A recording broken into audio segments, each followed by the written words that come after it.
الحديث كتاب الله تعالى وأحسن الهدي هدي سيدنا مولانا محمد صلى الله عليه وسلم وخير الأمور عبادتها وشر الأمور محدثاتها وكل محدثة بدعة وكل بدعة ضلالة وكل ضلالة في النار.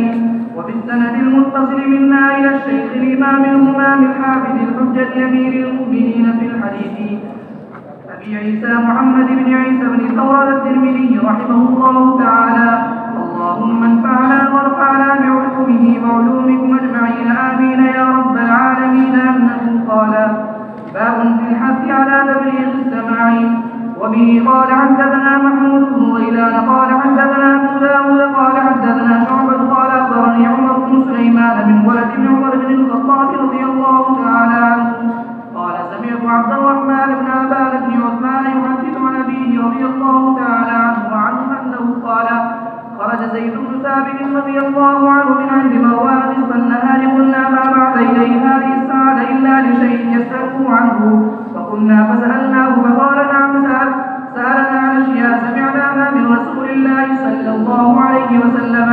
سمعت رسول الله صلى الله عليه وسلم يقول: نظر الله امرأ سمع منا حديثا فحفظه حتى يبلغه غيره فرب حامل فقه إلى من وأفقه منه ورب حامل فقه ليس بفقيه. وفي الباب عن عبد الله بن مسعود ومعاذ بن جبل وجبير بن مطعم وأبي الدرداء وأنس رضي الله تعالى عنهم حديث زيد بن ثابت رضي الله تعالى عنه حديث حسن.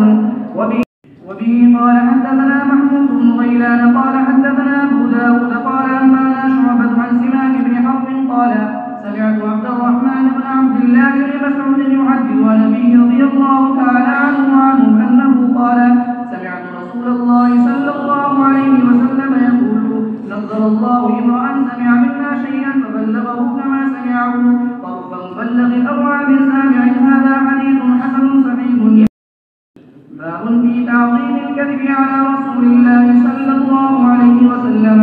وبه قال حدثنا أبو هشام الرفاعي قال حدثنا أبو بكر بن عياش قال حدثنا عاصم عن سر عن عبد الله رضي الله تعالى عنه أنه قال: قال رسول الله صلى الله عليه وسلم: من كذب علي متعمدا فليتبوأ مقعده من النار. وبه قال حدثنا إسماعيل بن موسى الفزاري بن ابنة السدي حدثنا شريك بن عبد الله عن منصور بن المعتمر عن ربعي بن حجاش عن علي بن أبي طالب رضي الله تعالى عنه أنه قال: قال رسول الله صلى الله عليه وسلم: لا تكذبوا علي فإنه من كذب علي يلج النار. وفي الباب عن أبي بكر وعمر وعثمان والزبير وسعيد بن زيد وعبد الله بن عمرو وانس وجابر وابن عباس وابي سعيد وعمرو بن عبده وعقبه بن عامر ومعاذ وهريره وابي موسى وابي امامه وعبد الله بن عمر والمنقع واوس الثقفي رضي الله تعالى عنه حديث علي بن ابي طالب رضي الله تعالى عنه حديث حسن صحيح. قال عبد الرحمن بن مهدي منصور بن المعتمر يبدأ اهل الكوفه وقال وكيع لم يكذب ربعي بن حراش في الاسلام كذبه. وبه قال حدثنا قتيبة قال حدثنا الليث بن سعد عن ابن شهاب عن انس بن مالك رضي الله تعالى عنه انه قال: قال رسول الله صلى الله عليه وسلم: من كذب علي حسبت انه قال متعمدا فليتبوأ بيته من النار. هذا حديث حسن غريب صحيح من هذا الوجه من حديث الزهري عن انس بن مالك رضي الله تعالى عنه. وقد روي هذا الحديث من غير وجه عن انس رضي الله تعالى عنه عن النبي صلى الله عليه وسلم. باب ما جاء في من روى حديثا وهو يرى انه كذب.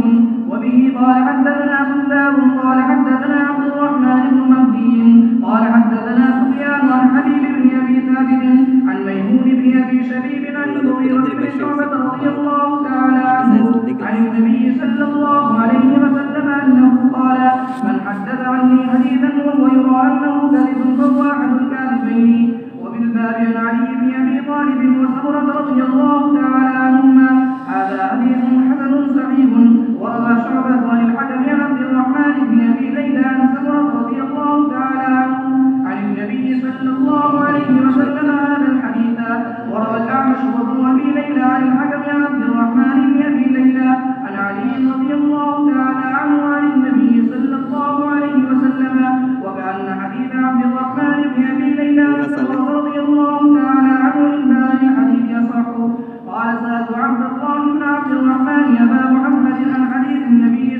الله عليه وسلم: من حدث عني حديثا وهو يرى أنه كذب فهو أحد الكاذبين. قلت له: من روى حديثا وهو يعلم أن إسناده خطأ أيخاف أن يكون قد دخل في حديث النبي صلى الله عليه وسلم؟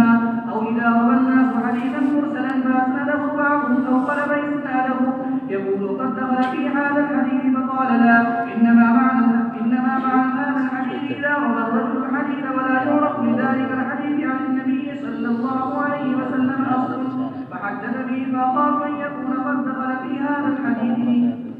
ما نهي عنه أن يقال عند حديث رسول الله صلى الله عليه وسلم. وبه قال حدثنا قتيبة قال حدثنا سفيان بن عيينة عن محمد بن المنكدر وسالم بن أبي النضر عن عبيد الله بن أبي رافع عن أبي رافع رضي الله عنه وغيره رفعه قال: لا ألفين أحدكم متكئا على أريكته يأتيه أمر مما أمرت به أو نهيت عنه ويقول: لا أدري ما وجدنا في كتاب الله اتبعناه. هذا حديث حسن رواه بعض عن سفيان عن ابن المنكدر عن النبي صلى الله عليه وسلم مرسلا. وسالم بن أبي النضر عن عبيد الله بن رافع عن أبي رضي الله تعالى